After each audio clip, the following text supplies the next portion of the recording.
क्या मेरी आवाज़ आ रही है ऑनलाइन में सब बच्चों को?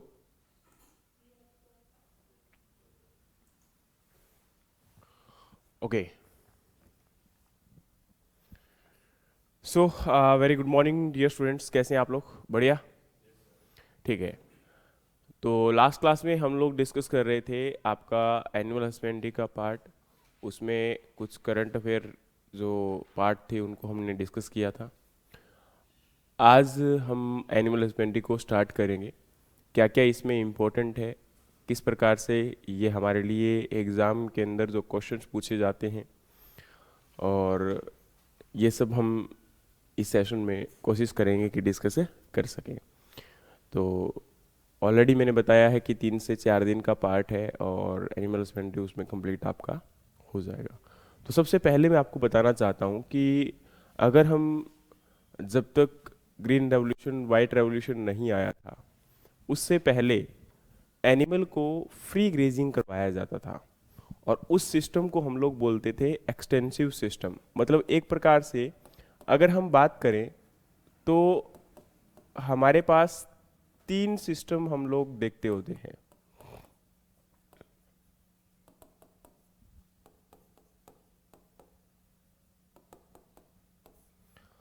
एक्सटेंसिव, सेमी इंटेंसिव और इंटेंसिव।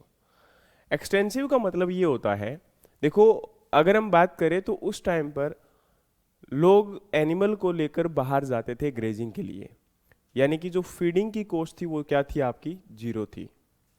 इसके लिए एक फ्री रेंज लैंड की रिक्वायरमेंट होती है, खाली ज़मीन की आवश्यकता होती है जिसके ऊपर घास उगा हुआ हो ताकि एनिमल फ्री ग्रेज कर सके। उसमें आपको एक्स्ट्रा एक्सरसाइज वगैरह की रिक्वायरमेंट नहीं होती, क्योंकि ऑलरेडी एनिमल को बाहर जब लेकर जाते हैं तो उसमें आपका एनिमल जो है जब लगातार वहाँ पर मूव करता है और लगातार खाता है तो उसके साथ एक्सरसाइज की स्पेसिफिकली आपको अलग से रिक्वायरमेंट नहीं होती है। तो ये सब सिस्टम आपका जो चल रहा था इसमें लो कॉस्ट था, लेकिन आपके एनिमल की यील्ड के ऊपर एक नेगेटिव इफेक्ट यहाँ पर देखने को मिल रहा था। रीजन क्या था? क्योंकि लगातार जब एनिमल को हम लोग रेयर करते हैं तो इस प्रकार से जब रेयरिंग की जाती है तो उसमें प्रॉपर फीड या प्रॉपर डाइट जो है वो एनिमल को नहीं मिल पाती थी, जिस चीज़ की रिक्वायरमेंट हो, क्योंकि वेरिएशन बहुत ज़रूरी होती है। क्योंकि अगर आप एनिमल से एक प्रोडक्शन लेना चाहते हो, प्रॉपर उससे यील्ड लेना चाहते हो, तो ये बहुत इंपॉर्टेंट है कि उसको एक वेल हेल्दी मेंटेन डाइट उसको प्रोवाइड करवाई जाए। इसके साथ में ही अगर हम बात करें तो बाद में सेमी इंटेंसिव सिस्टम आ गया। इसके अंदर ये कह सकते हो कि हाफ आपका एक प्रकार से इसके रिस्पेक्ट में लैंड की कम रिक्वायरमेंट है, और इसमें आपका जो फीड या फोडर दिया जा रहा है वो आपका प्रॉपरली बाहर से भी अवेलेबल है और आप लोग भी उसको फीड अवेलेबल करवा पा रहे हो। तो इस सिस्टम में समथिंग बेटर था। बट यहाँ पर बाद में एक इंटेंसिव सिस्टम भी हमें देखने को मिल रहा है। तो इसमें इंटेंसिव में क्या होता है कि इसमें कंप्लीटली एक आप रूम या एक पर्टिकुलर आप ये कह सकते हो कि कंबाइंड आपका क्लोज स्पेस होता है जिसके अंदर एनिमल को आप लोग रेयर करते हो, जो कि आजकल बहुत सारे जगह डेयरी बार्न में हो रहा है जहां पर कम स्पेस अवेलेबल होता है, खासकर शहरों के आसपास जो आपका स्पेस है।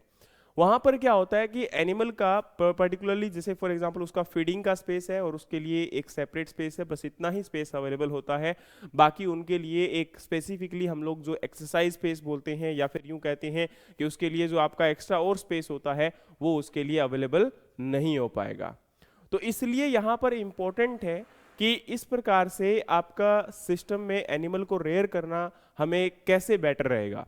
तो एनिमल को हमेशा याद रखना कि हमें इस प्रकार से रेयर करना होता है कि ताकि उसको हम फीड और फॉडर तो प्रॉपर टाइम पर दे सकें, खुद अवेलेबल करवा सकें, एज वेल एज अगर हम बात करें तो उसकी एक्सरसाइज और उनके लिए आपका जो स्पेसिंग है जो उसके रहने के लिए है, या फिर यूं कह सकते हैं कि उसका जो एक फीडिंग स्पेस है और उसका जो मिल्किंग स्पेस है और एक आपका जो उनके लिए आपका रहने के लिए जो स्पेस है, वो तीनों ही अलग होने चाहिए ताकि एनिमल को प्रॉपर आप हाइजेनिक कंडीशन के साथ रेयर कर सकें और एक बेटर आप उनसे प्रोडक्शन या यील्ड ले सकें। बाकी डिपेंड करता है कि आपकी लोकेलिटी कहाँ पर है और उसी लोकेलिटी के अकॉर्डिंग उनको हम लोग क्या करते हैं, रेयर करते हैं। लेकिन इनमें बहुत सारी बातों का ध्यान रखना पड़ता है, जैसे इनके जो हूफ होते हैं, उनके खुर होते हैं, वो इस कंडीशन में ज्यादा बढ़ते हैं। रीजन क्या है? क्योंकि इसमें मूवमेंट उतना नहीं होता तो आपके हूफ बढ़ना स्टार्ट हो जाएंगे।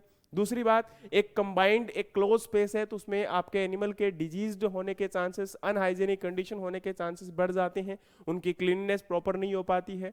उसके बाद अगर हम बात करेंगे तो इसके अंदर मेनली कहीं ना कहीं डिजीज बढ़ने के खतरे ज़्यादा हो जाते हैं, ठीक है। तो यहाँ पर आपका इंटेंसिव उतना मतलब उस कंडीशन में बेटर नहीं रहेगा अगर प्रॉपर आपकी केयर और मेंटेनेंस नहीं रखी जाए। लेकिन वही बात है कि अगर प्रॉपर केयर और मेंटेनेंस रखा जाता है तो ये सिस्टम भी आपका बेटर हो सकता है।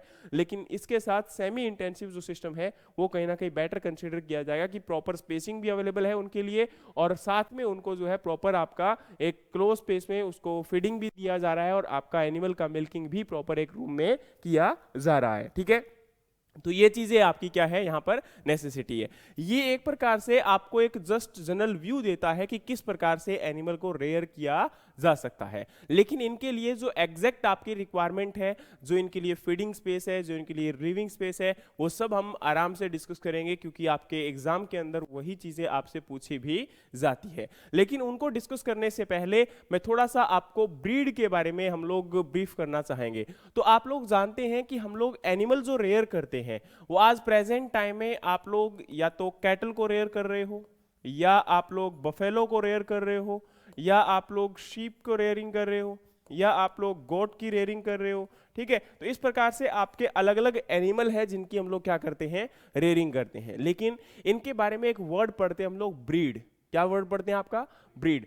ब्रीड का मतलब क्या होता है, ब्रीड एक प्रकार से किसी भी एनिमल या किसी भी बर्ड से बिलोंग करने वाली एक स्पेशल कैटेगरी या स्पेशल कैरेक्टरिस्टिक्स की एक क्लास होती है जिनके सारे कैरेक्टरिस्टिक्स आपस में इक्वली होते हैं, सिमिलर होते हैं, उनको हम लोग क्या बोलते हैं, ब्रीड बोलते हैं। समझ में आ गया। जैसे आप यहां पर ब्रीड की बात करते हो तो ब्रीड को आप मेनली दो क्लासेस में मेनली डिवाइड करते हो। एक तो आपका क्या होता है, इंडिजिनस, और दूसरा आपका क्या होता है, एक्सोटिक। यही होता है।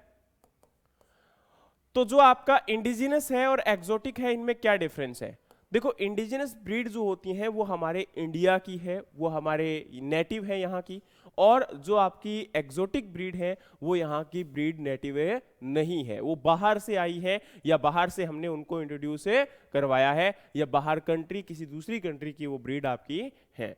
अब जैसे अगर हम बात करें तो प्रेजेंट टाइम में हमारे सामने इंडिया की ब्रीड कौन सी है, जैसे आपका गिर है। गिर आपकी कैटल की ब्रीड है। गिर किसकी ब्रीड है, आपकी कैटल की ब्रीड है, और गिर आपकी इंडिजिनस ब्रीड है। उसी प्रकार से होल्स्टीन फ्रीजियन, होल्स्टीन फ्रीजियन एक आपकी एक्सोटिक ब्रीड है जो कि इंडियन ब्रीड आपकी नहीं है। उसी प्रकार से ब्राउन स्विस, ब्राउन स्विस आपकी यहां पर इंडियन ब्रीड है नहीं है, ठीक है। तो इस प्रकार से क्या है कि आपकी एक्सोटिक ब्रीड का मतलब है कि जो कि किसी दूसरी कंट्री से नेटिव है, और जो हमारी कंट्री से नेटिव है वो हमारी क्या है, आपकी इंडिजिनस ब्रीड है। कोई डिफरेंस, कोई समझ में कोई दिक्कत आपको। ब्रीड का मतलब क्या हो गया, एक ब्रीड, जैसे फॉर एग्जांपल मैंने गिर का नाम लिया तो गिर की सभी गांव के जो करेक्टर होंगे, जितने भी आपकी गिर गाय की कैटल होंगी, उन सबके कैरेक्टरिस्टिक्स आपको पता है। क्या कैरेक्टरिस्टिक्स होते हैं, आप लोग जानते हैं कि गिर की जो गाय होती है वो कहां से बिलोंग करती है, उनका नेटिव क्या है, आपका गुजरात माना जाता है, ठीक है। उसी के साथ उनके जो सींग होते हैं, उनके सींग के स्पेसिफिक एक कैरेक्टरिस्टिक्स होता है, क्या होता है बताओ जरा।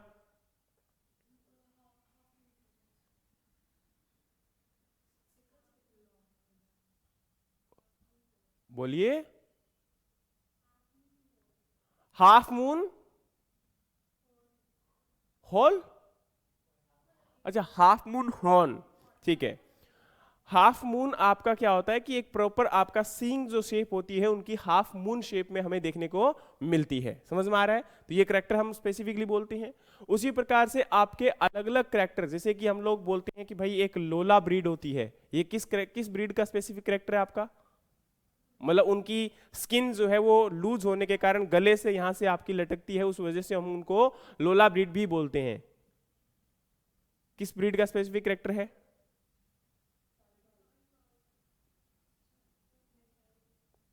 बोलो भाई। गुड, साहिवाल।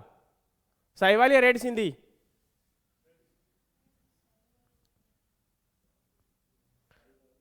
साहिवाल या रेड सिंधी, साहिवाल, ठीक है।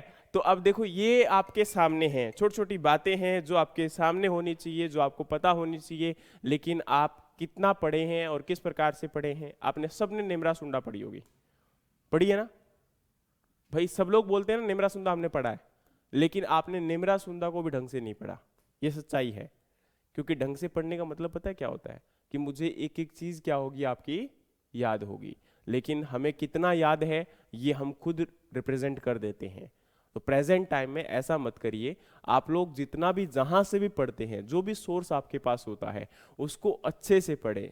मैं आपको बार बार बोलता आया हूं, हमेशा आपकी हर जगह पे मैंने एक बात बोली है कि तुम लोग कहीं से भी पढ़ो पर एक जगह से पढ़ो, उसको कॉन्टिन्यूसली 2 से 3 बार पढ़ो, वो चीजें तुम्हें याद हो जाएंगी, उसके बाद तुम जिंदगी भर उसको नहीं भूलने वाले हो। लेकिन सबसे बड़ी समस्या क्या होती है कि हम लोग इनको याद ही नहीं करना चाहते, हम लोग बस एक बार रीडिंग लेना चाहते हैं और हम सोचते हैं कि एग्जाम में क्वेश्चन देखेंगे और मैं आंसर लगा दूंगा। देखो अभी छोटा सा क्वेश्चन है, मैंने बहुत बड़ा क्वेश्चन नहीं पूछा कि आपका गिर गाय का एक स्पेसिफिक करेक्टर क्या है, ठीक है? उसी प्रकार से किसी और ब्रीड के बारे में अगर पूछना स्टार्ट कर दिया तो तुम्हें बिल्कुल भी याद नहीं होगा। बहुत स्पेसिफिक मैनर के फॉर्म में अगर मैं पूछूंगा तो शायद तुम्हें याद आ जाए या तुम तुक्का लगा लो, तो ये गलत बात है। तुम्हें खासकर जो इंपॉर्टेंट करेक्टर है और इंपॉर्टेंट ब्रीड है उनके बारे में तो बातें पता ही होनी चाहिए। क्योंकि अगर मैंने पढ़ाना भी स्टार्ट किया तो मैं यहां पर आपको यह बता दूंगा कि इंडिजिनस ब्रीड होती है। अब इंडिजिनस ब्रीड के मैंने 4 आपको एग्जाम्पल भी बता दूंगा यहां पर कि ये ब्रीड आपकी क्या है, यहां पर इंडिजिनस है, और ये ब्रीड आपकी यहां पर क्या है, एक्सोटिक है। इसके साथ साथ में मैं आपको क्रॉस ब्रीड के बारे में भी समझा दूंगा, कोई दिक्कत नहीं है। लेकिन उसके बाद में मैंने आपको बता दिया कि एक गिर गाय होती है, एक आपका यहाँ पर कांग्याम होती है, एक यहाँ पर हालीकर है, एक आपका अमृत महल है। तो इन ब्रीड के बारे में मैंने आपको छोटा छोटा ब्रीफ भी कर दिया, लेकिन इनके हर एक करेक्टर को मैं तुम्हें यहां पर बोलकर नहीं बता सकता, तुम्हें पूरा का पूरा लिस्ट दे दिया गया है। अब तुम्हारा काम है कि उसको तुम क्या करोगे, याद करोगे। अब तुम्हारा काम है कि उसको पर्टिकुलरली तुम लोग पढ़ोगे, और एक बार पढ़ने से काम नहीं चलने वाला, सिंपल सी बात है। तुम्हें कम से कम 2 से 3 बार क्या करना पड़ना है, आपको रिवीजन करना पड़ना है। और तीसरी बात, आपको एक फ्रेंड के साथ कम से कम डिस्कशन करना है ताकि वो चीज लॉन्ग टर्म तक आपको याद रहे। लेकिन हम लोग इतनी हेडेक से बचना चाहते हैं, हम लोग बोलते हैं कि एनिमल ये सब्जेक्ट तो हम आराम से कर लेंगे, इसमें क्या दिक्कत है। ऐसा नहीं है बेटा, आप लोग जितना इसको यहाँ पर लाइट लेते हो उतना ही तुम्हारे लिए ये नेगेटिव होता चला जाएगा। तुम हर सब्जेक्ट को जितना तुम देखो, मान के चलिए एग्रोनॉमी को जितना अच्छे से पढ़ा है उतना ही, क्योंकि हो सकता है कि एनिमल में से 4 क्वेश्चन आ जाए और एग्रोनॉमी में से 1 क्वेश्चन आ जाए, तो तुम्हारे लिए इंपॉर्टेंस किसकी ज्यादा हुई, एनिमल की ज्यादा हुई। तो कोई भी चीज तुम डिफाइन नहीं कर सकते हो कि इसमें से इतने क्वेश्चन आएंगे और इसमें से इतने क्वेश्चन आपके नहीं आएंगे। तो तुम एक ही काम करो कि तुम हर पार्ट को अच्छे से पढ़ो, ताकि तुम्हारे लिए कुछ भी हो, तुम्हारे लिए कोई भी चीज हो और तुम उसको अच्छे से कवर कर पाओ। बात समझ में आ रही है यहां पर? तो एक चीज को मतलब माइंड में बैठा लो कि पढ़ना पड़ेगा, रिवीजन करके पढ़ना पड़ेगा, तभी जाके ये पार्ट आपका कवर हो पाएगा, अदरवाइज कवर करना बहुत मुश्किल काम है। ठीक है, चलिए।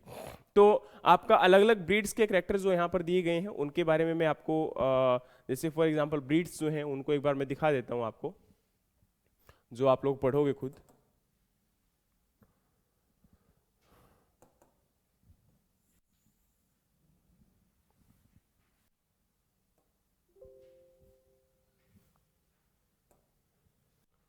तो मैंने कल आपको बताया था कि हम एनुअल हस्बेंड्री में आपके क्या क्या पढ़ेंगे, ये मैंने आपके साथ थोड़ा सा डिस्कशन किया था।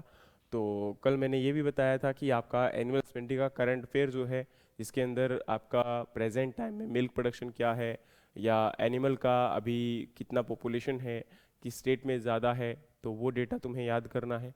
क्योंकि कई बार क्या होता है कि 1 या 2 क्वेश्चन उस पर्टिकुलर पार्ट में से भी आ जाते हैं, लेकिन उस पार्ट को उतना तुम्हें बस ये पढ़ना है कि उसमें मिल्क प्रोडक्शन अभी कितना है, क्या है, थोड़ा बहुत स्टेट वाइज है ना, बस ये। और दूसरा अभी प्रेजेंट टाइम में, अच्छा तुम लोगों ने पढ़ा होगा, तो तुम ये बताओ सबसे पहले कि किस स्टेट में सबसे ज़्यादा पर कैपिटा मिल्क अवेलेबिलिटी है।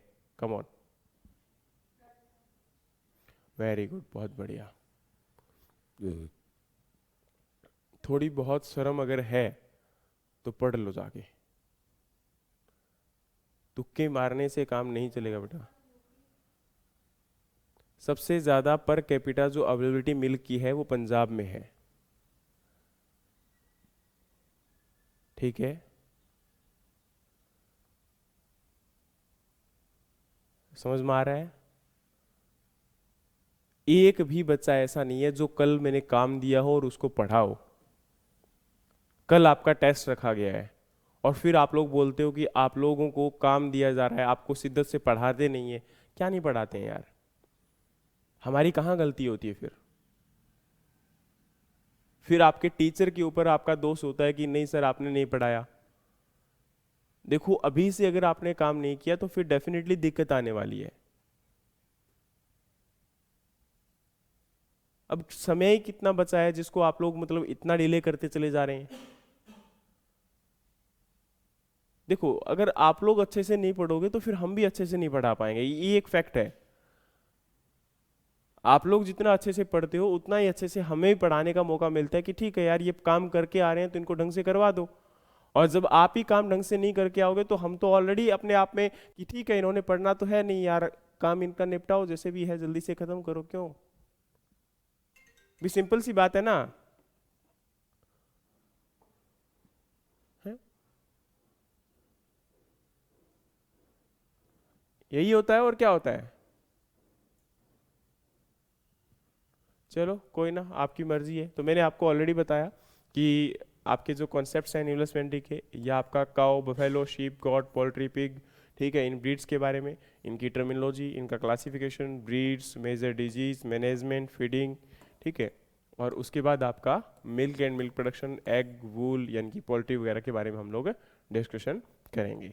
तो यहाँ पर अगर हम बात करें तो एनिमल हस्बेंड्री क्या है और क्यों इम्पोर्टेंट है, तो सिंपल सी बात है कि मैंने आपको बताया है अभी कि यहाँ पर आज प्रेजेंट टाइम में, किसी टाइम में ऐसा होता था कि शायद एनिमल आपके डोमेस्टिक के पार्ट नहीं थे, लेकिन आज एनिमल हमारे डोमेस्टिक मतलब ये कह सकते हैं कि इनको हम रेयर करते हैं अपने बेनिफिट के लिए। अब डोमेस्टिकेशन का मतलब ये होता है कि जब भी कोई चीज़ वाइल्ड फॉर्म में होती है और उसको हम लोग ह्यूमन मैनेजमेंट में लेकर आते हैं, उसको हम लोग बोलते हैं डोमेस्टिकेशन। समझ में आ गया।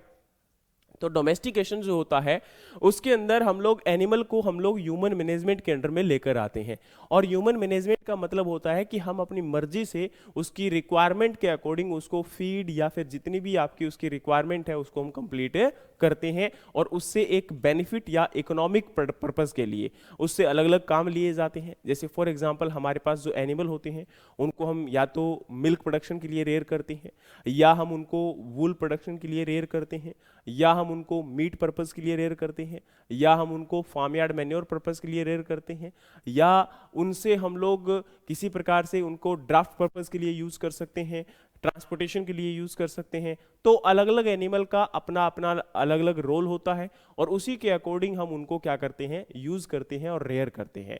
जैसे सबसे पहले यहां पर बताना चाहूंगा कि एनिमल हस्बेंड्री के अंदर हमारे जो कैटल है, जैसे फॉर एग्जांपल कैटल की कोई भी ब्रीड है, तो कैटल को आप लोगों ने पढ़ा होगा कि कैटल आपके मेनली दो पर्पस के लिए यूज करते हैं, एक तो आपका मिल्क और एक आपका ड्राफ्ट पर्पस। ठीक है, तो इंडिया में मेनली जो है हम लोग इसको ड्राफ्ट और मिल्क पर्पस के लिए यूज करते हैं कैटल को। हाँ वो बात अलग है कि बहुत सारी जगह पर इसका मीट भी यूज किया जाता है, लेकिन थोड़ा सा रिलीजियस पर्पस होने के कारण आज हम इनका मतलब अपने इंडिया में तो यूज नहीं कर रहे हैं, लेकिन बाहर कंट्रीज में आपकी जो कैटल है उनसे हम लोग मीट भी पर्पस के लिए इसको रेयर करते हैं। आज इंडिया में होता तो है, लेकिन बहुत सारी जगह पर इसका एक हिडन वे के साथ इसका जो है क्या हो रहा है, आपका यूज हो रहा है।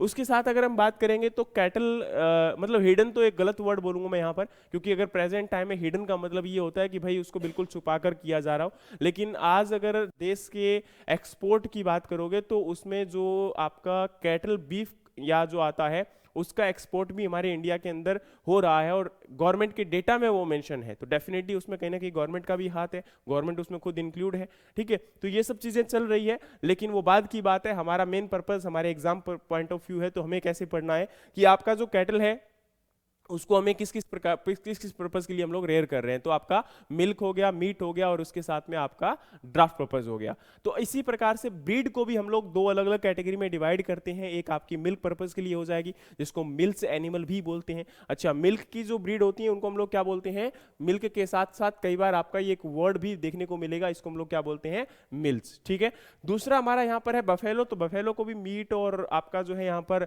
अगेन ड्राफ्ट पर्पस भी होता है, और इसके साथ में इसको हम लोग ज्यादातर अगर हम बात करेंगे तो बहुत सारी जगह पर ड्राफ्ट पर्पस के लिए भी यूज किया जाता है। ठीक है, इसके साथ में as well as milk purpose. और मिल्क पर्पस के लिए इंपॉर्टेंट ब्रीड आपकी कौन सी है बफेलो की, सबसे ज्यादा इंडिया में पॉपुलर कौन सी ब्रीड है, मुर्रा।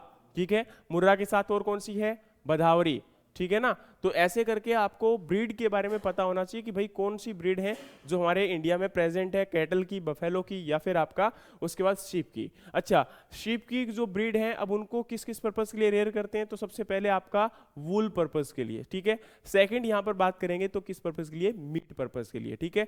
मिल्क भी प्रोडक्शन करते हैं लेकिन उतना यहाँ पर इसका पॉपुलर नहीं है जितना कि आपका गोट का, ठीक है। अब देखो सबसे ज्यादा मिल्क आपका यहाँ पर कैटल, बफेलो इनसे आएगा, उसके बाद में आपका यहाँ पर गोट, ठीक है। शीप का उस प्रकार से हम लोग मेनली जो है मीट और आपका जो है वूल पर्पस के लिए इसको रेयर करते हैं। अच्छा, पश्मीना वूल जो है वो किससे मिलती है, आपकी गॉट, है ना। पश्मीना जो वूल है आपका वो किससे मिलता है, गॉट की ब्रीड है, किससे, चंगथंगी, जो कहां पर होती है, कश्मीर में होती है, ठीक है।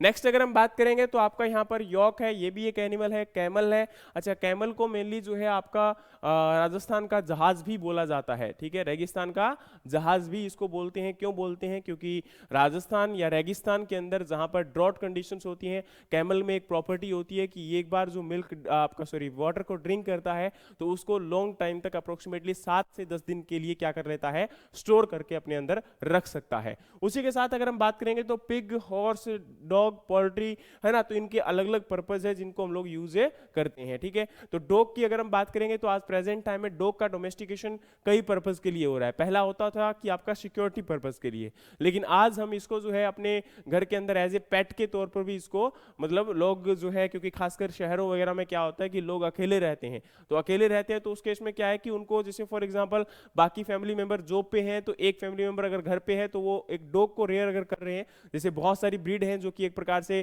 खासकर अगर हम बात करेंगे तो उनमें से पब वगैरह है ना, ये काफी ब्रीड हैं जो कि इनको रेयर किया जा रहा है, ठीक है। I am not that much well known about this breeds, but there are some breeds कि जिनको आप रेयर करते हो किस पर्पस के लिए, केवल घर के अंदर आपका, उनका कोई भी पर्पस ऐसा नहीं है कि वो सिक्योरिटी पर्पस कभी यूज नहीं हो सकते, लेकिन उनको घर के अंदर एज ए पेट के तौर पर उनको वैसे ही रेयर किया जाता है, फैमिली मेंबर के तौर पर ही, ठीक है। नेक्स्ट है आपका, तो एनिमल हस्बेंड्री एक साइंस है जिसके अंदर हम क्या करते हैं, इन एनिमल को रेयर करते हैं और इन एनिमल का क्लासिफिकेशन करेंगे, इनका मैनेजमेंट करेंगे और इनसे हम लोग एक इकोनॉमिक जो प्रोडक्ट हम लोग चाहते हैं वो हम लोग क्या करेंगे, इनसे प्रोड्यूस करेंगे। समझ में आ रहा है आपको? चलिए, फिर हमारा यहाँ पर क्या है कि एनिमल हस्बेंड्री के अंदर आपकी अलग अलग, जैसे फॉर एग्जांपल हमने एनिमल को पढ़ा तो ये सारे एनिमल हमारे ब्रीड्स होंगे जिनको हम लोग पढ़ते हैं, जिनको हम लोग डिस्कशन करते हैं, ठीक है। इसी के साथ कुछ प्रीवियस ईयर क्वेश्चन है जो कि आपके एग्जाम में पूछे गए हैं। तो सबसे पहले जैसे ड्यूल पर्पस ब्रीड है काऊ की, इंडिया के अंदर कौन सी होती है, तो आपका हरियाणा होगा, सिंधी होगा, मालवी होगा, या गिर होगा, या अमृत महल होगा। जल्दी से बताइए कि ड्यूल पर्पस ब्रीड जो काऊ के इंडिया के अंदर है।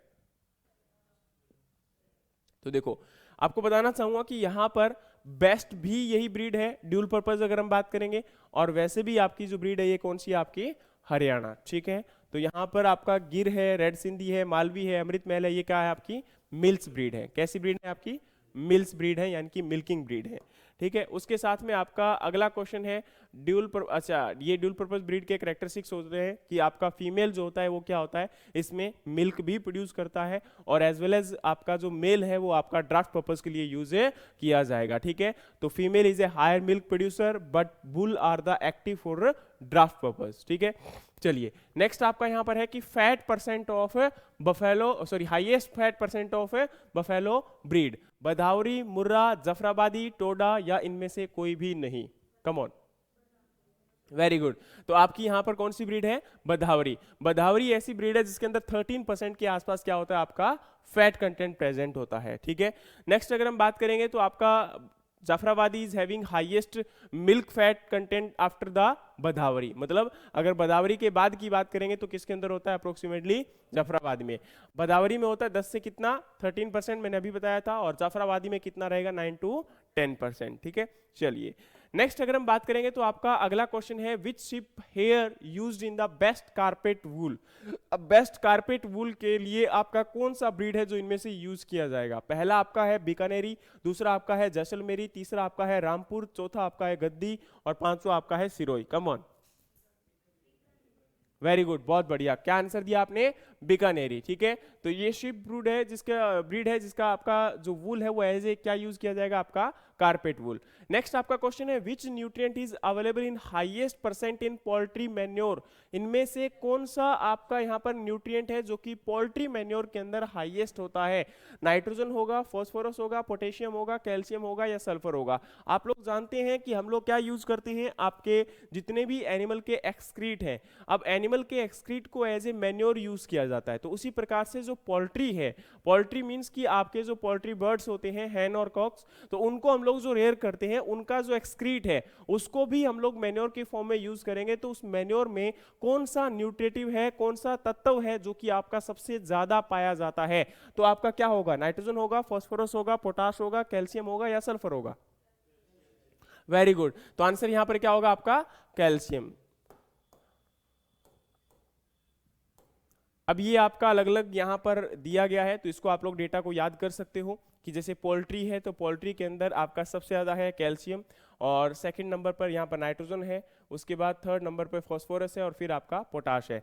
लेकिन अगर हम कैटल की, शीप की और पोल्ट्री की बात करना चाहें तो इन तीनों के अंदर सबसे ज़्यादा नाइट्रोजन कंटेंट आपका किस में होता है, आपका पोल्ट्री में। उसी प्रकार से सबसे ज़्यादा आपका फास्फोरस कंटेंट भी किस में होता है, पोल्ट्री में। उसी प्रकार से सबसे ज़्यादा आपका पोटाश कंटेंट भी किस में होता है, पोल्ट्री में। तो मेनली क्या है कि पोल्ट्री के अंदर जो न्यूट्रिएंट कंटेंट है बाकी ब्रीड के रिस्पेक्ट में भी क्या होते हैं, ज्यादा होते हैं। तो देखो दोनों प्रकार से क्वेश्चन पूछा जा सकता है कि सबसे ज्यादा आपका नाइट्रोजन कंटेंट इनमें से किस में सबसे ज्यादा होता है, या किस मैन्योर में सबसे ज्यादा होता है, पोल्ट्री मैन्योर में होता है, कैटल मैन्योर में होता है, ठीक है, शीप मैन्योर में होता है, गोट मैन्योर में होता है। तो उस प्रकार से आपके सामने अगर क्वेश्चन आ जाता है तो वहां पर भी आपको पता होना चाहिए, ठीक है। तो एक टेबल आपके जो नोट्स हैं उनके अंदर दिया गया है, उसको अच्छे से जरूर याद कर लेना, क्योंकि आपके एग्जाम में ऐसे क्वेश्चंस पूछा जाना स्वाभाविक है, और आप लोग उनको अगर नहीं पढ़ते हो, नहीं याद करते हो, तो फिर आपके लिए प्रॉब्लम होती है, ठीक है। क्योंकि देखो अब आपका काम है, मैं आपको बता सकता हूं कि क्वेश्चन कैसे पूछा जाता है,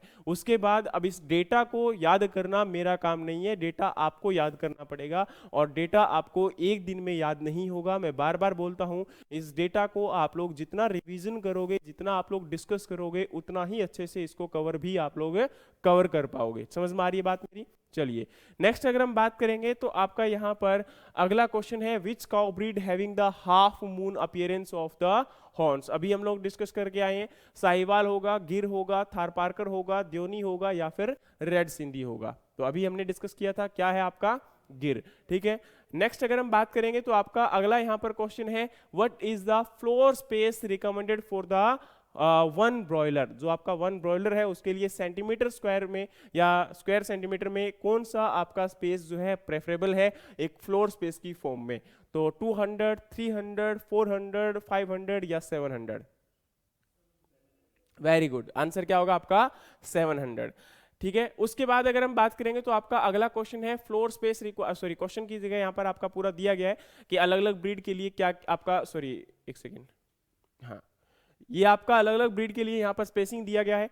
तो एज आपका 0 से 8 वीक है, तो उस केस में लाइट ब्रीड के लिए इतना स्पेसिंग है और हैवी के लिए इतना होता है। 9 to 12 वीक की एज के अंदर आपका इतना, और उसके बाद आपका 13 to 12 और 21 से ऊपर, ठीक है। तो ये आपका स्पेसिंग दिया गया है आपकी अलग अलग ब्रीड के रिस्पेक्ट में, हैवी और लाइट ब्रीड। तो कई बार क्वेश्चन हो सकता है कि लाइट ब्रीड के रिस्पेक्ट में कितना होगा और हैवी ब्रीड के रिस्पेक्ट में कितना होगा, ठीक है। तो आप इनको जरूर अच्छे से एक बार देखना, क्योंकि देखो अब वही बात है कि डेटा जैसे जैसे आते जा रहे हैं वैसे वैसे, अभी तक तो हमें लग रहा था कि एनिमल हस्बेंड्री बहुत आसान है, लेकिन एनिमल हस्बेंड्री जब आपका डिफिकल्ट बनता है तो वो डेटा के रिस्पेक्ट में बनता है, और डेटा के बारे में बहुत बार बच्चे बोलते हैं कि सर इनको कैसे याद करेंगे। अच्छा, एक क्वेश्चन इनके अंदर और बनता है कि आपकी अलग अलग जो एनिमल ब्रीड होती हैं उनके अंदर आपका जो मिल्क प्रोडक्शन का डेटा पूछ लिया जाता है, या इनके अंदर कई बार फैट कंटेंट का डेटा पूछ लिया जाता है। तो देखो आपको हर ब्रीड को याद करने की आवश्यकता नहीं होती, 2 या 3 आपकी जो हैवीएस्ट या हाईएस्ट जिनके अंदर मिल्क प्रोडक्शन है, या 2 या 3 जिनके अंदर हाईएस्ट आपका फैट कंटेंट है, उनको याद कर लीजिए, और उसमें भी आपका इंडिजिनस का अलग याद करिए और यहां पर आपका एक्सोटिक का अलग याद करिए, ताकि उनके डेटा को आप माइंड में अगर रखोगे तो बाद में एग्जाम में अगर क्वेश्चन ये भी पूछ लेंगे कि इनमें से किस ब्रीड के अंदर हाईएस्ट फैट कंटेंट होता है, और उसमें आपका इंडिजिनस ब्रीड भी एग्जांपल में दिया गया है और आपका यहाँ पर जो है एज ए एक्सोटिक ब्रीड भी दिया गया है, तो आप आसानी से, क्योंकि खासकर जो टॉप ब्रीड होती है उनके रिस्पेक्ट में ही क्वेश्चन आपका पूछा जाएगा, तो हमारे माइंड में वो क्लिक करेगा तुरंत और हम उस डेटा को क्या कर पाएंगे, रिकॉल करके आराम से आंसर कर पाएंगे। तो सबसे ज्यादा इंपॉर्टेंट है कि हमारे पास हर डेटा को आप मतलब हर ब्रीड को याद नहीं कर सकते हो, क्योंकि बहुत सारी ब्रीड होती है, लेकिन कुछ जो ब्रीड आपकी टॉप मोस्ट है उनके बारे में हमें पता होना चाहिए। जैसे कि आपका आपके जब कैटल की बात करेंगे तो उसमें आपका जो है कहीं ना कहीं मेन जो इंपॉर्टेंट ब्रीड है वो कौन कौन सी होती है आपकी, यहाँ पर गिर होती है, साहिवाल होती है, रेड सिंधी होती है, ठीक है, हरियाणा है, ठीक है, और इसी के साथ अगर हम बात करेंगे तो अमृत बैल एक इंपॉर्टेंट ब्रीड है। लेकिन अगर हम बात करेंगे आपकी एक्सोटिक ब्रीड में, तो एक्सोटिक ब्रीड में मेनली हॉल्स्टीन फ्रीजियन है, ब्राउन स्विस है, ठीक है, ये आपकी दो ब्रीड के बारे में काफी ज्यादा क्वेश्चन होते हैं, ठीक है। इसके अलावा अगर हम बात करेंगे तो दो चार और मतलब डेटा को हम लोग याद कर सकते हैं, लेकिन सब ब्रीड का आप एग्जैक्ट डेटा याद नहीं कर सकते हो क्योंकि बहुत डिफिकल्ट हो जाएगा। और दूसरी बात, इन ब्रीड के अंदर मैंने क्या बोला कि आपका एक तो मिल्क प्रोडक्शन का डेटा इंपॉर्टेंट है और दूसरा आपका फैट कंटेंट का डेटा आपका इंपॉर्टेंट है, तो इनके रिस्पेक्ट में इस प्रकार से क्वेश्चन आ जाते हैं। दूसरी बात, किसी ब्रीड का अगर कोई स्पेशल कैरेक्टरिस्टिक्स है, जैसे अभी आपके सामने गिर का हाफ मून अपीयरेंस का क्वेश्चन पूछा गया था, उसी प्रकार से किसी भी पर्टिकुलर एग्जाम में क्वेश्चन पूछा जा सकता है। जैसे मैंने अभी आप लोगों से थोड़ी देर पहले पूछा था कि लूज स्किन होती है और वो स्किन आपकी लटकती रहती है, ऐसी ब्रीड कौन सी होती है, तो फिर आप लोगों से वही बात है कि पर्टिकुलर एक स्पेसिफिक कैरेक्टर के ऊपर क्वेश्चन पूछ लिया गया। तो आपका क्वेश्चन कैसे पूछा जाता है अगर ये हमें पता है अच्छे से, तो हमारे लिए उस पर्टिकुलर चीज को याद करना आसान हो जाता है। लेकिन हमारे माइंड में पता है क्या है, हम इन प्रीवियस ईयर एग्जाम के क्वेश्चन को देखकर सोचते हैं कि हमने ये 10 क्वेश्चन पढ़ लिए तो हमारा काम हो गया, बस हमें अब कुछ नहीं याद करना। ये गलती है आपकी, कोई जरूरी थोड़ा ना कि सेम क्वेश्चन रिपीट हो जाएगा, हो सकता है this is the chance, but what we can कि हाँ इसमें से कंप्लीट जो इसके रिलेटेड डेटा है उनको भी पढ़े, इसके साथ में जो बाकी आपकी एज में आपका अलग अलग जो डेटा दिया गया है वो भी हमें अच्छे से याद होना चाहिए, ताकि एग्जाम में यहां से कहीं से भी क्वेश्चन आ जाए तो हमारा क्वेश्चन जो है वो क्या नहीं होना चाहिए, आपका गलत नहीं होना चाहिए। समझ में आ रही बात आपको? चलिए नेक्स्ट अगर हम बात करेंगे तो आपका अगला यहां पर है कि paramyxo virus is responsible for Ranikhet disease which institute develop R2B vaccine against Ranikhet disease of poultry. अब देखिए, जहां पर आपका एनिमल को हम लोग हाउसिंग प्रोवाइड करते हैं, उसके लिए स्पेसिंग प्रोवाइड करते हैं, उनके लिए different type of management practices adopt करते हैं, उसी प्रकार से उनके अंदर आपको पता है कि एनिमल जब आपका रेयर किया जा रहा है तो एनिमल में किसी प्रकार के डिजीज के आने के भी चांसेस आपके हो सकते हैं। अब उस डिजीज को प्रोटेक्ट करना है तो डिजीज को प्रोटेक्ट करने के लिए ये बहुत इंपॉर्टेंट है कि उनके लिए वैक्सीन और आपके पर्टिकुलर प्रोक्योरमेंट आपकी जो है आपकी दवाइयां हैं वो दी जाए टाइम पर। तो यहां पर आपका वैक्सीन का मतलब क्या होता है? वैक्सीन एक प्रकार से कहते हैं ना कि precaution is better than cure, precaution is better than cure. तो आपकी वैक्सीन जो होती है वो हमेशा ज्यादातर वायरल डिजीज के लिए दी जाती हैं, और इनका मेन मतलब क्या होता है कि आपका कोई भी डिजीज है वो आने से पहले ही हम लोग उसको क्या करें, कंट्रोल करें। तो आपका जैसे फॉर एग्जांपल अभी कोरोना वायरस है, तो कोरोना वायरस आपका आने से पहले ही सबको क्या दिया गया, आपका वैक्सीन दिया जा रहा था कि ताकि सब में क्या हो जाए, कंट्रोल हो जाए, ठीक है, वायरस आपका फैले ना। तो उसी प्रकार से यहां पर भी पैरावॉक्सो वायरस है जो कि आपका रानीखेत डिजीज को है उसको कोज करता है। तो यहां पर पूछा जा रहा है किसने R2B एक वैक्सीन है जिसको डेवलप किया था पोल्ट्री के अंदर आपके रानीखेत डिजीज को बचाने के लिए, तो उस इंस्टीट्यूट का नाम क्या है? तो इंस्टीट्यूट का नाम NDRI है या ICR है या IRI है या IVRI है या आपका CARI है? Very good, Indian veterinary research institute. Headquarter कहां है इसका? हेडक्वार्टर कहां है इसका? हाँ जी ऑनलाइन में बोलो बेटा। IVRI का हेडक्वार्टर कहां है? America, India, Japan, Sri Lanka, Pakistan? अच्छा इंडिया में ही है क्या पता, मैंने सोचा इंडियन रिसर्च इंस्टीट्यूट है तो कहीं बाहर ना। हाँ जी वाराणसी, आर यू श्योर? एक बार फिर सोचो। IVRI Indian veterinary research institute,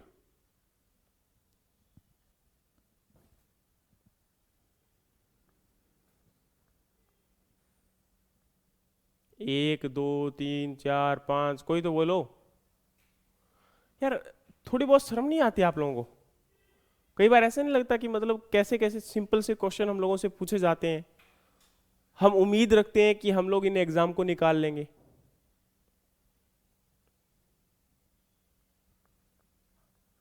हम उम्मीद तो यही करते हैं ना कि हम इन एग्जाम को निकाल लेंगे, बट सिंपल से क्वेश्चन के आंसर आप लोग, और आप लोगों को बताया जाता है कि आप पढ़कर आइए। आप क्या पढ़कर आते हो?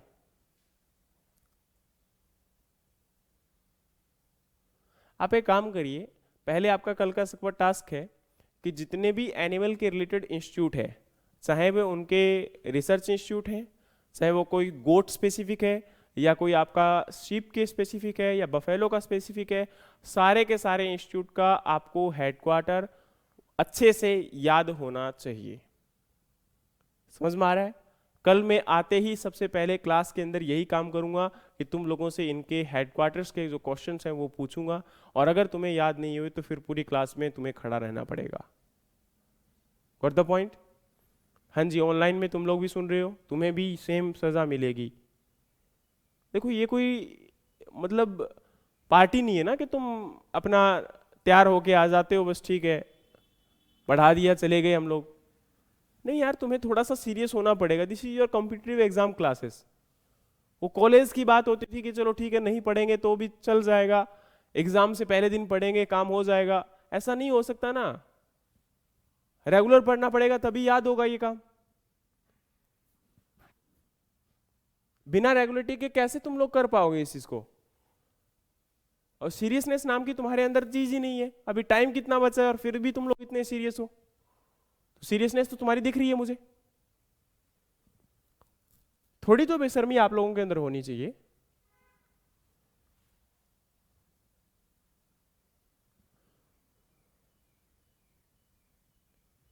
कल आपका सारे के सारे इंस्टीट्यूट अच्छे से क्या होने चाहिए?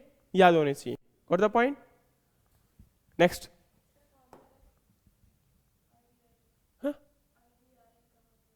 आप लोग बताओ। यूपी तो बहुत बड़ा है। इज्जत नगर बरेली, जहां झुमका गिरा था, वहीं गिरा था ना झुमका?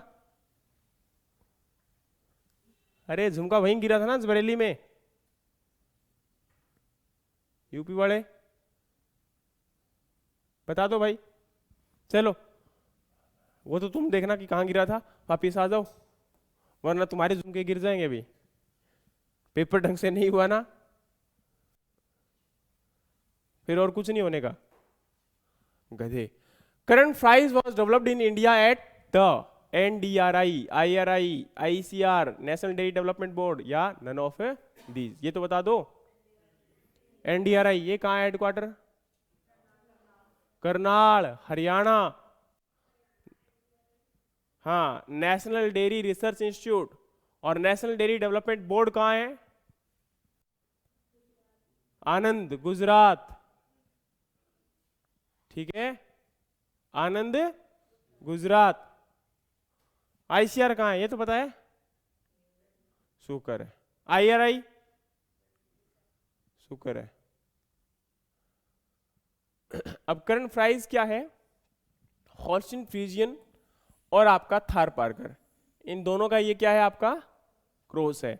और इसका प्रोडक्शन यानी कि मिल्क कितना है प्रोड्यूस करता है ये? तो 3200 लीटर। अच्छा ये एक दिन का होता है क्या? हाँ, पूरे लैक्टेशन पीरियड का। जो लैक्टेशन पीरियड होता है, ड्यूरिंग दैट टोटल जो मिल्क प्रोड्यूस होता है वो कितना होता है? Approximately 3200 litre. और ये डेवलप कहाँ किया गया था? तो NDRI, national dairy research institute है करनाल में। अच्छा, इनको हम लोग क्या बोलते हैं? क्रॉस ब्रीड बोलते हैं। अब देखो क्रॉस ब्रीड का मतलब क्या हुआ? सिंपल सी बात है कि देखो यार, कई बार हमारी जो इंडियन ब्रीड है, हमारी इंडिजिनस ब्रीड और एक्जोटिक ब्रीड में डिफरेंस क्या है? तो सबसे पहले मैं बताना चाहूँगा कि जो इंडियन ब्रीड होती हैं, इनका लैक्टेशन पीरियड जो टाइम होता है ये भी कम होता है। इनका जो मिल्क प्रोडक्शन होता है ये भी आपका एक्जोटिक ब्रीड के रिस्पेक्ट में कम होता है। आपका एक चीज़ आपने सुनी होगी, आज प्रेजेंट टाइम में हम लोग इंडियन ब्रीड जो है वो हमारी बेटर मानी जाती है with respect to quality of milk के अंदर। आपने सुना होगा कि हमारी जो इंडियन ब्रीड है उनके अंदर A2 मिल्क टाइप होता है। क्या होता है आपका? A2 मिल्क टाइप होता है, जिसके अंदर माना जाता है कि आपके काफी मतलब देखो उतना मैं स्पेशलिस्ट नहीं हूँ इसके बारे में, लेकिन आपको फिर भी थोड़ा सा एक गाइडेंस देना चाहूंगा कि इसका ये मतलब होता है कि भाई इसके अंदर आपकी जो डिजीज रेजिस्टेंट पावर होती है वो बेटर होती है, ठीक है।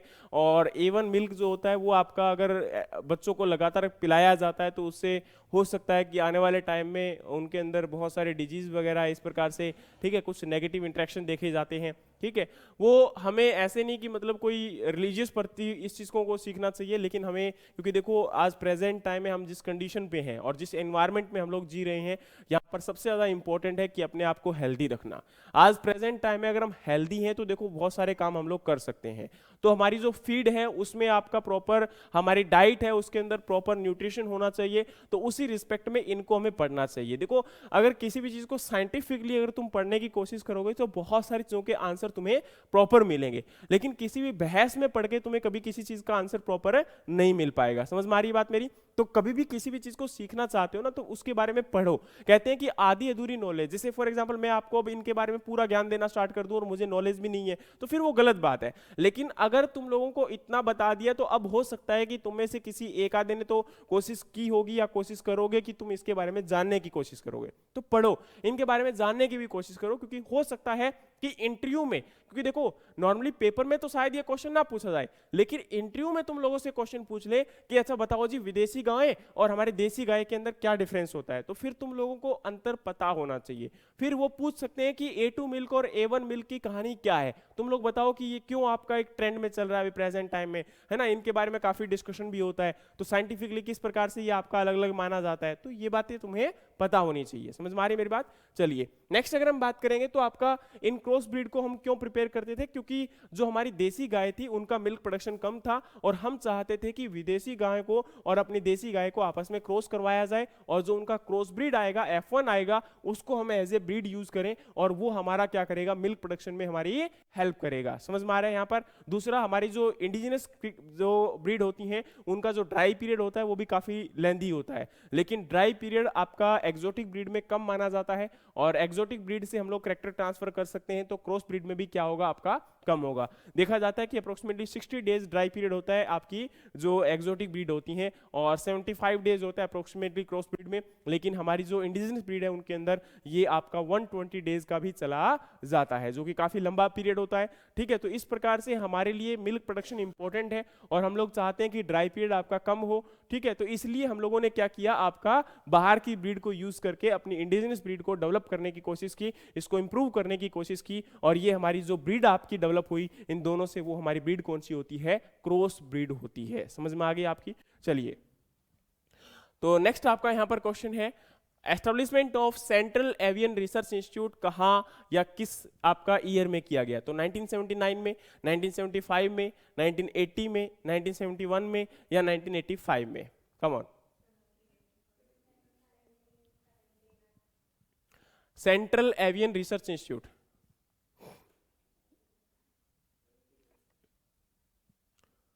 बोलो। 79 में।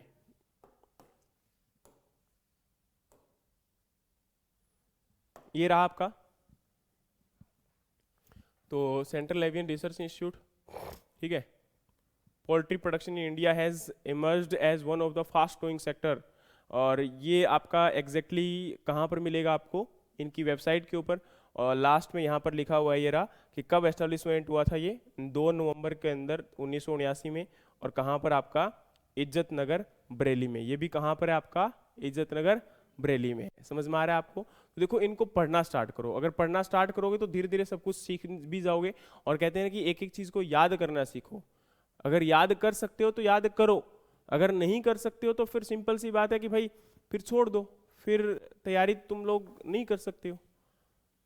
और याद एक दिन में नहीं होगा, मैं बार बार बोलता हूं, याद तुम्हें रिवीजन करने पे होगा। छोटा छोटा टास्क दिया जाता है वो भी तुम लोग नहीं करते हो। कल एक छोटा सा 8-9 पेज दिए थे, 8-9 पेज तुम लोग नहीं पढ़ कर आए हो, तो फिर गलत बात है ना। ये तो इतना टास्क तो तुम्हें करना ही पड़ेगा। लार्जेस्ट कंपार्टमेंट इन र्यूमिनेंट एनिमल, आपको पता है ना कि एनिमल के डाइजेशन सिस्टम के अंदर जो आपके स्टोमक के पार्ट होते हैं तो उन्हीं की बात की जा रही है कि लार्जेस्ट कंपार्टमेंट कौन सा होगा रूमिनेंट एनिमल में। रूमिनेंट एनिमल कौन से होते हैं, जो रीगर्जिटेट करते हैं। क्या करते हैं, रीगर्जिटेट। रीगर्जिटेट एक प्रोसेस होती है जिसके अंदर एनिमल आपका पहले खा लेता है और फिर उसी फूड को दोबारा आपका फूड पाइप से मुंह में लेके आता है और फिर उसको च्विंग करता है। आपने देखा होगा ना एनिमल सारा दिन ऐसे ऐसे लगे रहते हैं, ठीक है। तो वो प्रोसेस जो होता है उसको हम रीगर्जिटेशन प्रोसेस बोलते हैं, ठीक है। तो अब यहाँ पर पूछा जा रहा है कि ह्यूमन एनिमल जो होते हैं उनके अंदर लार्जेस्ट कंपार्टमेंट कौन सा होगा। ह्यूमन होगा, रेटिकुलम होगा, एमेसम होगा या एबोमेसम होगा, या इनमें से कोई भी नहीं होगा। ह्यूमन, ठीक है, ये आपका होता है, ठीक है। इसके अंदर ये आपका लार्जेस्ट कंपार्टमेंट है। फिर अगर हम बात करेंगे तो रेटिकुलम है, ठीक है। फिर आपका एबोमेसम है और फिर आपका ओमेसम है, ठीक है। इंटेस्टाइन, लार्ज और स्मॉल, और ये ईसोफेगस पाइप जिसमें से फूड आपका जाता है। Rumen is the largest compartment of ruminant animal, but आपका ओमेसम जो होता है वो क्या होता है, स्मॉलेस्ट कंपार्टमेंट होता है किसके अंदर, रूमिनेंट एनिमल में, ठीक है।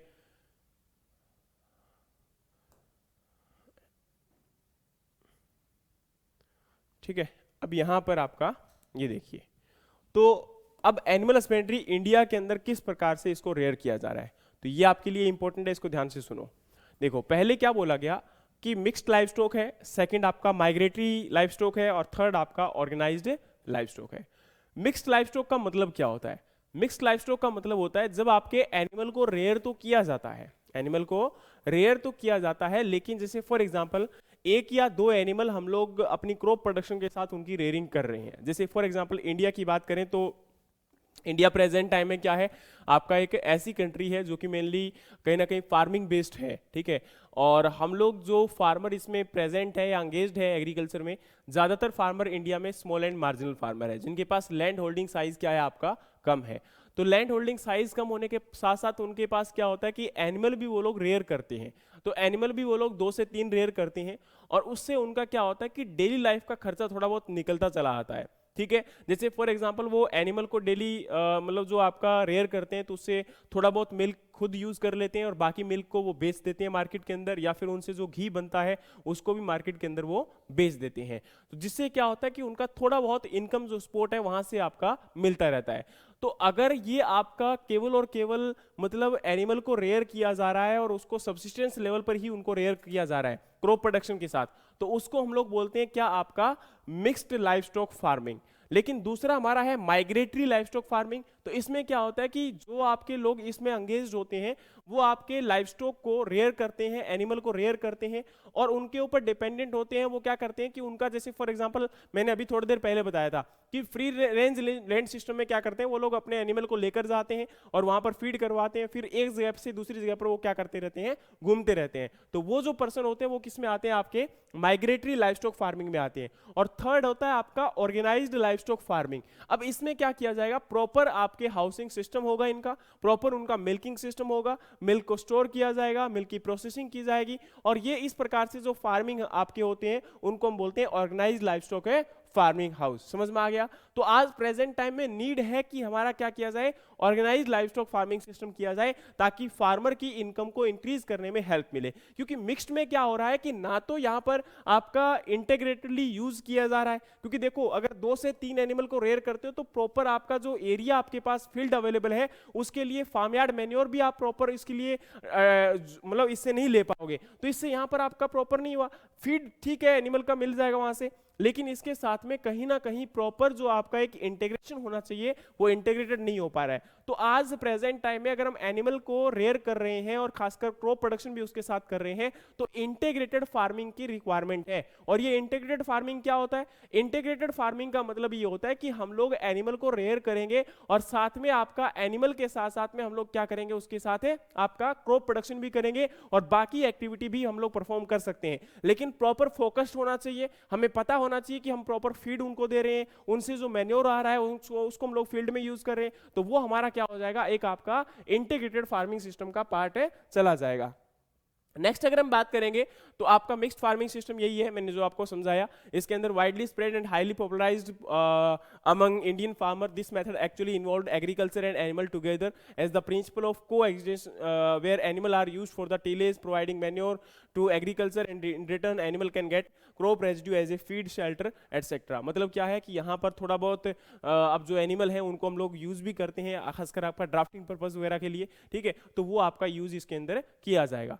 नेक्स्ट अगर हम बात करेंगे तो आपका यहाँ पर जो माइग्रेटरी है उसको मैंने समझा दिया आपको कि इसके अंदर क्या हो रहा है कि in this system animal need to move in the search of food and fodder and water, but due to devastation of natural grassland and limitation mountain this method of animal rearing is decline day by day. मतलब क्या हो चुका है, आज present time में ये method उतना popular नहीं रहा, क्योंकि रीजन क्या है, जो आपके ग्रासलैंड हुआ करते थे पहले वो कंप्लीटली क्या हो चुके हैं, खत्म हो चुके हैं। दूसरा, मौसम में बदलाव आ रहा है, क्लाइमेट में भी चेंज हो रहे हैं, और एज वेल एज क्या हो रहा है कि हमारा जो डेवलपमेंट हो रहा है, तो डेवलपमेंट के कारण हम लोगों ने आज हर जगह पे आपका शहर या हर जगह पे एक बस्ती बनना स्टार्ट हो चुका है, तो जिसकी वजह से जो एक्चुअल लैंड आपके पास अवेलेबल हुआ करता था उसकी अवेलेबिलिटी आज प्रेजेंट टाइम में क्या हो चुकी है, बहुत ज्यादा कम हो चुकी है। ठीक है, नेक्स्ट अगर हम बात करेंगे तो आपका यहाँ पर ऑर्गेनाइज लाइफ स्टॉक सिस्टम है। ऑर्गेनाइज लाइफ स्टॉक सिस्टम के अंदर जो मैंने बताया आपका प्रॉपर इंटेंसिव हाउसिंग सिस्टम होता है या सेमी इंटेंसिव हाउसिंग सिस्टम होता है, जिसके अंदर एनिमल को रेयर किया जाता है। अब आपका यहाँ पर एनिमल को क्लासीफाई किया जा रहा है, तो जिस प्रकार से इसके अंदर क्या हो रहा है कि प्रेजेंट टाइम में आपका जोलॉजिकल क्लासिफिकेशन है, तो किंगडम आपका एनिमल है, फाइलम आपका कॉर्डेटा है, जिसके अंदर अब देखो कॉर्डेटा और नॉन कॉर्डेटा में क्या डिफरेंस होता है। तो जो एनिमल कॉर्डेटा होते हैं उनके अंदर क्या होता है, बैकबोन प्रेजेंट होती है, ठीक है, और नॉन कॉर्डेट्स में क्या होता है, बैकबोन प्रेजेंट नहीं होती। तो एनिमल जो आपके डोमेस्टिक एनिमल है वो क्लास मेमेलिया से ही बिलोंग करते हैं। मेमेलिया का मतलब क्या होता है, जिनके यंग आपके जो वंश होते हैं वो मेमरी ग्लैंड से क्या करते हैं, आपके मिल्क को सक करते हैं और मिल्क पे फीड करते हैं, ठीक है, सकल there young with the mammary glands. Next आपका यहाँ पर है ऑर्डर, तो अब ऑर्डर आपके अलग अलग हैं जिनके अंदर में आपका प्रॉपर क्लासिफाई किया जा रहा है। तो यहाँ पर आपका अगर हम बात करेंगे तो फैमिली इसके अंदर अलग अलग जो एनिमल हैं उनकी अलग अलग हैं। जैसे फॉर एग्जांपल बोविडी एनिमल है, तो वो आपके कौन से होते हैं, 4 चैम्बर्ड स्टोमक रूमिनेंट एनिमल होते हैं, ठीक है। और सेकंड आपका यहाँ पर श्यूडी, जिसके अंदर क्या होता है कि आपका स्टोमक में है 1 और 2 कंपार्टमेंट और 2 डाइवर्टिकुलेट, ठीक है। उसी प्रकार से कैमलेडी, तो आपके अलग अलग एनिमल के लिए अलग अलग यहाँ पर फैमिलीज हैं, ठीक है, जिनको आपका याद सबको नहीं करना है, लेकिन हमें एक आपका यहाँ पर याद करना है, वो कौन सा, बोविडी। इसको तुम लोग अच्छे से याद कर लेना, क्योंकि तुम्हारे एग्जाम में क्वेश्चन पूछ सकता है कि आपकी जो कैटल है वो किस फैमिली से बिलोंग करते हैं। तो कैटल आपका यहाँ पर बोविडी फैमिली से ही क्या करता है, बिलोंग करता है, ठीक है। उसके बाद में बाकी जो आपका कैटल, एलिफेंट, गोट, ये तुम्हें याद करने की आवश्यकता नहीं है। नेक्स्ट अगर हम बात करेंगे तो आपका यहाँ पर बोविडी फैमिली से कौन कौन से बिलोंग करते हैं, तो आपके सारे के सारे एनिमल यहाँ पर आ जाएंगे। ये देखिए, सबसे पहले अगर हम बात करेंगे तो बोविडी से आपका बोस टॉरस एंड बोस आपका इंडिकस। तो देखो बोस टॉरस का मतलब है कि ये जो ब्रीड होती है वो हमारी क्या होती हैं, एग्जोटिक होती हैं, ठीक है, जो कि हम्पलेस होती हैं। लेकिन बोस इंडिकस जो ब्रीड होती हैं वो हमारी कौन सी होती हैं, ये आपकी यहाँ पर इंडियन ब्रीड होती हैं, ठीक है। उसी प्रकार से बुबेलिस आपका जो है यहाँ पर ये आपकी बफेलो की बात की जा रही है, तो इसमें बुबेलिस और आपका है कैराबेनिस स्वैम्प। तो यहाँ पर ये जो स्वैम्प जो ब्रीड होती है एक प्रकार से ये जो फॉर एग्जाम्पल जैसे मार्सी लैंड में अवेलेबल आपकी होती है या मार्सी लैंड में जो पाई जाती हैं, ठीक है। इसके अलावा ये आपकी यहाँ पर जो डोमेस्टिक रिवर बफेलोज हैं, नॉर्मली हम लोग मूरा जिसकी बात करते हैं, तो ये ब्रीड आपकी इससे बिलोंग करती है। नेक्स्ट आपका है यहाँ पर ओविस एरिस, तो ये आपका क्या होती है, शीप। और कैप्रा हिरकस, तो ये आपका यहाँ पर क्या होता है, गोट।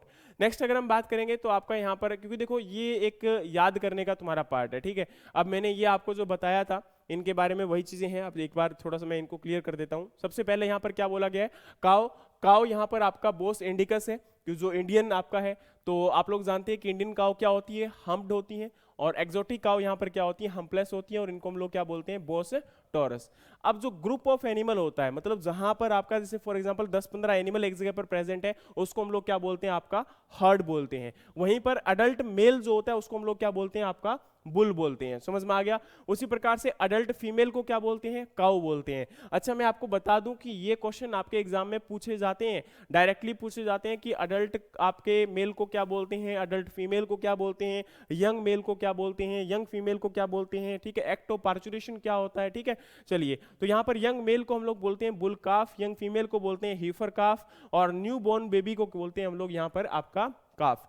फिर आपका है कास्ट्रेटेड मेल। तो कास्ट्रेटेड मेल का मतलब होता है जिसका आपका जो मेल पार्ट है उसको यहां पर क्या कर दिया गया है, एक प्रकार से मतलब ये कह सकते हैं कि इसका जो स्पर्म है वो प्रॉपरली नहीं, आपका क्या कहते हैं कि इसका स्टेरलाइज कर दिया गया इसको, ठीक है।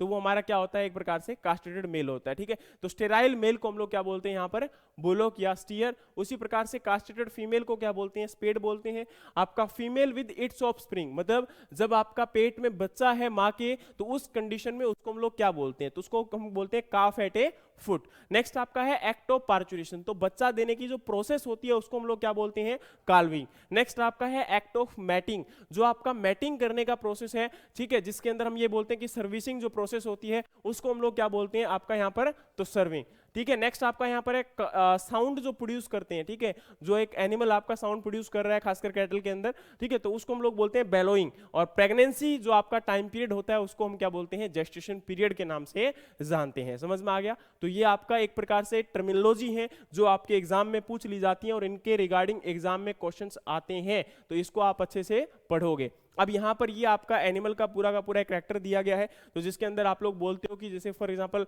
नॉस्ट्रिल्स क्या होती हैं, तो ये आपके नॉस्ट्रिल्स होते हैं, ठीक है, जो आपका नाक का हिस्सा है। यहाँ पर हॉर्न, सिंग की बात की जा रही है, ठीक है। हम्प जो हम बोल रहे थे ये आपका हम्प होता है, ठीक है। तो जो एक्सोटिक कैटल होती हैं वो क्या होती है, हम्पलेस होती है, ठीक है, वो आपकी क्या होती है, हम्पलेस होती है। उसी प्रकार से अगर हम बात करेंगे तो अडर ये ऊपर का पोर्शन होता है जो स्वेलो लगता है आपका, और टीट्स क्या होते हैं जिससे हम लोग मिल्क आपका निकालते हैं, ठीक है। ये आपकी टेल है, ये है। तो ये आपका कई बार, अब जैसे ड्यूलैप के बारे में आपने सुना होगा कि जो आपकी स्किन यहां पर लटकती रहती है, तो ये आपकी क्या होती है, यहां पर ड्यूलैप होती है, इसको हम क्या बोलते हैं, आपका ड्यूलैप। तो ये समझ में आना चाहिए, ये हमें पता होना चाहिए कि किसकी बात की जा रही है। अगर ड्यूलैप की बात की जा रही है तो ड्यूलैप का मतलब क्या होता है, ठीक है। तो ये सब चीजें अगर पता होंगी तो फिर हम आराम से इनके आंसर्स कर सकते हैं, फिर हमारे लिए कोई दिक्कत इनकी नहीं आने वाली।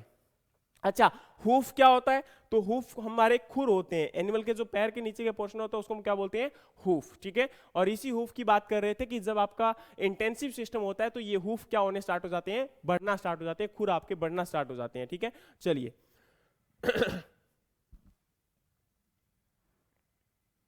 अब ये आपका ब्रीड को यहाँ पर क्या किया गया है, अलग अलग कैटेगरी में डिवाइड किया गया है। तो मिल्स ब्रीड है आपकी, ड्रॉट पर्पस ब्रीड है, और यहाँ पर आपकी ड्यूल पर्पस ब्रीड है, ठीक है। अब देखो इनके ब्रीड के, देखो फिर वही बात है कि मैं यहाँ पर आपको केवल नाम बता सकता हूँ, ठीक है। इसके अलावा 1 बाय 1 आप अगर पढ़ने की कोशिश करोगे तो इनको खुद को कवर करना पड़ेगा, इनको आपको फाइंड आउट करना पड़ेगा कि किस प्रकार से इनके एग्जाम में क्वेश्चन जो आते हैं। मैं बता चुका हूँ आपको, मैं बता भी सकता हूँ और भी एक्सप्लेन कर देंगे, कोई दिक्कत नहीं है।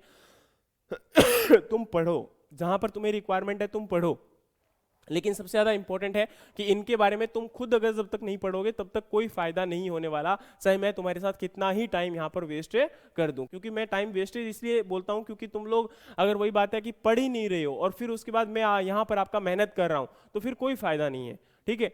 तुम लोग अगर मेहनत करके आओगे तो फिर देखो मेरा भी मन करेगा कि मैं आपको अच्छे से पढ़ाऊं, लेकिन तुम लोग अगर इस प्रकार से आओगे तो फिर यार कोई फायदा नहीं है। तुम लोग आओ या ना आओ बराबर है, वो कहानी, फिर कोई फर्क नहीं पड़ने वाला। समझ में आ रही बात तुम्हें? यस और नो? पक्का?